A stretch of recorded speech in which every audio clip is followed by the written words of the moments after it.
Okay, pag-usapan natin ang kasaysayan ng Samar. May isang sikat na pag-aalsa dyan na aminin natin, iisang pangalan lang ang tumatak sa atin. Pero paano kung sabihin ko sa inyo na ang kwentong yan ay hindi lang tungkol sa isang tao kundi sa tatlo? Halina't alamin natin.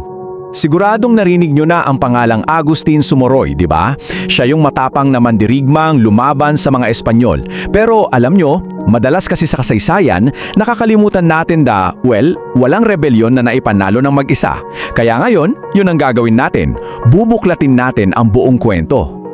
At dito na nga pumapasok yung tanong, kung si Sumuroy ang naging mukha ng rebelyon, sino yung mga nasa likod niya? Sino yung mga silent pillars na sumusuporta sa kanya para tumagal yung laban nila? Siyempre, umpisahan muna natin sa kilala ng lahat. Walang iba kundi si Agustin Sumuroy. Siya ang mukha ng pag-aalsang ito sa Samar. Isipin nyo isang buong taon. Isang taon nilang napanatiling malaya ang Samar. At sino ang kalaban nila? Isang global superpower. Grabe, di ba? Ipinapakita lang nito kung gaano sila katapang at katalino sa kanilang pakikipaglaban. So ano ba talaga yung pinagsimula ng gulo? Well, lahat yan dahil sa polo'y serbisyo. Ito yung sapilitang pagtatrabaho na ipinatupad ng mga Espanyol. Kukunin yung mga kalalakihan sa Samar, ilalayo sa pamilya nila para magtrabaho sa mga shipyard sa Cavite.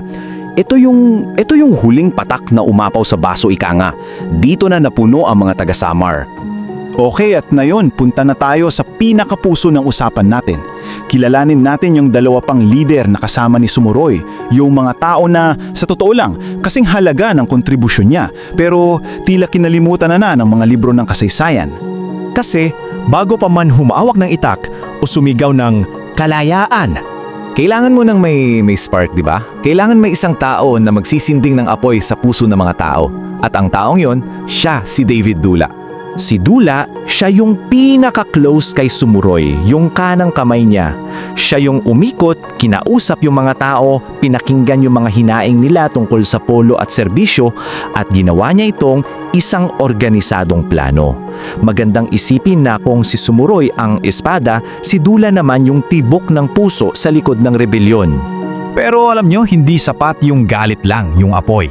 Para tumagal ang laban, kailangan ng matibay na pundasyon. Kailangan ng suporta ng buong komunidad. At dito na pumapasok yung isa pang leader na kumbaga umabot na sa tipping point na puno na. Siya si Pedro Kaamog. Na-realize ni Kaamog na yung buhay nila sa ilalim ng mga Espanyol, yung walang dignidad, hindi na yun matatawag na buhay.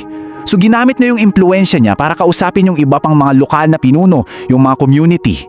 Dahil sa kanya, yung sanay maliit na pag-aaklas lang, lumaki at naging isang provincial-wide na pag-aalsa. Siya yung gulugod, yung backbone ng kilusan. Kaya gets nyo na? Hindi to kwento ng isang tao lang. Ito ay kwento ng isang triumvirate. Isang team ng tatlong leader na may kanya-kanyang napakahalagang papel. Tingnan nyo itong breakdown, ang ganda ng pagkakabuo nila. Si Sumuroy, siya yung the face, yung leader na may karisma. Si Dula, siya yung the fire, yung nagpaalab ng damdamin at nagkonekta sa mga tao. At si Kaamog, siya yung the backbone, yung nagbigay ng diskarte at local support. Perfect combination, di ba? At dahil sa pagsasama-sama nilang tatlo, nakabuo sila ng isang puwersa na, simple lang, hindi ine-expect ng mga Espanyol. Hindi sila basta-basta matatalo. Sila talaga yung dream team. So balik tayo sa tanong, paano nga ba nila kinaya yung isang global superpower for an entire year? Ang sagot, nasa mismong isla nila. Alam na alam kasi nila yung heograpiya ng Samar. Yun ang advantage nila. At yung strategy nila, simple pero effective. Una, ginamit nila yung makakapal na gubat para magtago. Pangalawa, gawa nilang fortress yung mga burol. At pangatlo, guerrilla warfare. Paano lalabanan ng mga Espanyol ang kalaban na hindi nila makita? Uulitin ko lang isang buong taon. Ang tagal nun at patunay yon sa galing ng kanilang leadership at diskarte. Isang taon na malaya ang Samar. Pero syempre, lahat ng bagay may katapusan. Nung ibinuhos na ng mga Espanyol ang buong lakas nila, naging napaka-brutal ng laban. Pero kahit na malapit na silang matalo, yung loyalty nila sa isa't isa hindi nawala. Lumaban sila hindi lang para sa kalayaan, kundi para sa isa't isa. At dito na tayo papunta sa konklusyon. Bakit ba mahalaga na alalahanin natin ang kwentong ito? Bakit natin to kailangang balikan? Bakit nga kaya tila nabura sa alaala natin sina David Dula at Pedro Kaamog, no? Siguro kasi mas madali talagang ikwento yung istorya ng iisang bayani kaysa sa isang buong komunidad. Yun nga lang, kapag ginawa natin yun, may nawawalang parte ng katotohanan. At para sa akin, ito yung pinaka-importanting takeaway. Ang kwento nilang tatlo ay patunay na ang kalayaan ng Pilipinas ay hindi gawa ng iisang tao lang. Bunga ito ng sama-samang pagkilos ng isang komunidad na nagsama-sama para sa isang layunin. Kaya naman, dapat talaga nating ibalik sa kamalayan natin ang mga pangalan nila. Hindi sila dapat extra lang o footnote sa kasaysayan. Sila ay mga bayani tulad din ni Sumuroy. At ngayon, para sa inyo naman, may mga kilalo ba kayong bayani sa mga lugar nyo na parang nakalimutan na rin ng kasaysayan? I-share nyo naman sa amin ang mga kwento nila. Kasi sama-sama, di ba? Panatilihin nating buhay ang kanilang mga alaala.